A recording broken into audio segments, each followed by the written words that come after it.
من غير ما تحتاري كل يوم في سندوتشات اللانش بوكس والمدرسة، هنعملها دفعة واحدة وهترتاحي طول الأسبوع، ومش هتاخد ولا وقت ولا مجهود. يلا بينا نسمي بالله ونصلي على الرسول عليه أفضل الصلاة والسلام. أول حاجة معايا أنا هجيب طبق، وهحتاج معايا كوباية من المية الدافية وعليهم معلقتين من السكر وأدوبهم، وبعد كده أنزل عليهم بكيس خميرة فورية وأدوبها وأركنها على جنب شوية لحد ما تعمل معايا الفوم اللي انتوا شايفينه ده. هنزل عليها بقى بنص كوباية من الحليب وربع كوباية من الزيت، وأقلب الكلام ده كله مع بعضه وأركنه على جنب.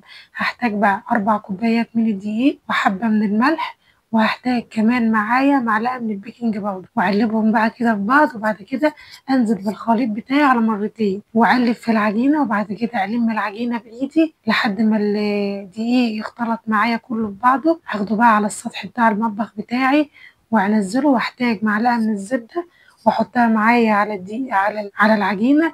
في الاول كده وانت بتعجنيها تحس ان هي مقطعه معاكي، وبعد كده هتلم معاكي، تفضلي تعجني فيها لحد ما تلم معاكي. اهم حاجه علشان العجينه تطلع مخدومه عليها وحلوه لازم تعجنيها كويس جدا، ده السر بتاع العجينه اللي بيدي الهشاشه والطراوه بتاع العجينه. العجينه هي لمت معايا، شايفين يا جماعه طريه خالص وجميله جدا. اخدها بقى واسيبها في الطبق بتاعي، ادهن الطبق زيت من فوق ومن تحت كده زي ما انتم شايفين، واخدها بقى اخليها ترتاح معايا شويه لحد ما تخمر. ارتاحت معايا اهي وعلت معايا، اخدها بقى واقسمها على نصين، هما كورتين. اخد الكورتين بتاعي هما واسيبهم. اخد بقى اول كوره وافردها معايا. شوفي انت عايزاه تتعمل في عين صينيه، صينيه طويله، صينيه مدوره، على الصينيه اللي انت هتعملي فيها شكلي العجينه بتاعتك بيها.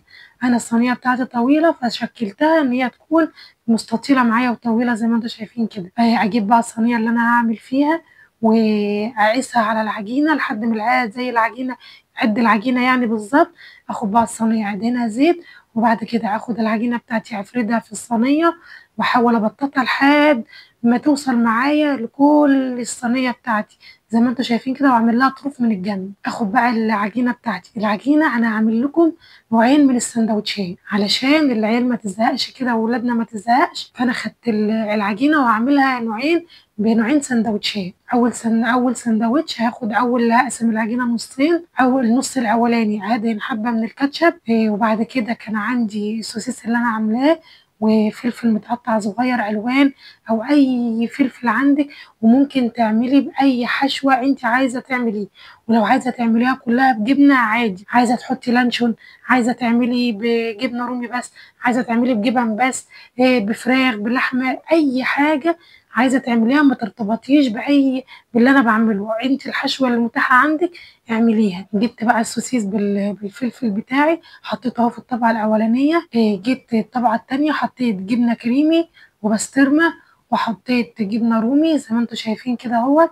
وبعد كده نزلت بالجبنه الموتزاريلا بتاعتي، وجبت بقى القطعه التانية الكوره التانية بتاعت العجين، فردتها برضو مستطيله كده زي الصينيه زي العجينه الاولانيه، وخدتها بقى فردتها معايا كمان من فوق فوق التانية، واحاول تخلي الطروف كلها تلزق في بعض زي ما انت شايفاني بعمل اهو. بلزق الطرفين مع بعض، لزقتها كلها اهي. اخد بقى حبه اسيبها بقى تخمر شويه معايا. الاول لازم تخمر معايا تاني، اسيبها تخمر معايا العجينه، وبعد كده اجيب حبه من الحليب وادهن الوش بتاعي كله بالحليب زي ما انتم شايفين كده، او ما تخرطهاش الا بعد ما تخمر برضه. خدت بقى الجزء بتاعي اهو قطعته، في جزء انا هقطعه بشكل مختلف، الجزء التاني هعمله نظام سندوتش. جزء قطعته زي ما انتم شايفين اتعاملت معاه بنظام البيتزا، حطيت له زيتون وفلفل، البواقي الفلفل اللي فاضت مني من الحشو بتاعتي، وحطيت بقى الجزء التاني اكتفيت بيه كده بس بالحليب بس، وحطيت الجبنه الموتزاريلا بتاعتي على الجزء اللي شبه البيتزا.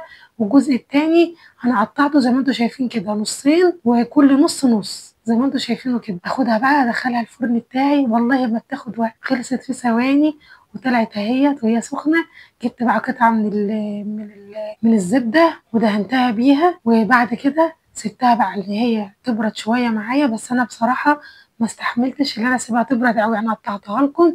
كنت فرحانه بيها ان هي حلوه جدا، والعجينه حلوه معايا قوي، وريحتها كانت قلبه معايا البيت خالص، ريحتها جميله جدا. شايفين السندوتش معايا عامل ازاي؟ رهيب خطيرة والله يا بنات، جميلة وما خدتش معايا وقت خالص، خلصت بسرعة وهتريحِك بقى من كل يوم تقومي الصبح وتعملي الساندوتشات وتتعبي في الساندوتشات، لأ وخدتها بقى حطيتها معايا في العلبة بتاعة التلاجة وتعينيها في الفريزر بتاعِك، قبل ما الولاد ينزلوا الصبح للمدرسة تطلعيها تسخنيها أو تسيبيها من وأنتِ بتصلي الفجر كده تبرد معاكِ شوية، هتبقى معاكِ أحلى ساندوتشات وهترتاحي ولا هتاخد وقت ولا مجهود.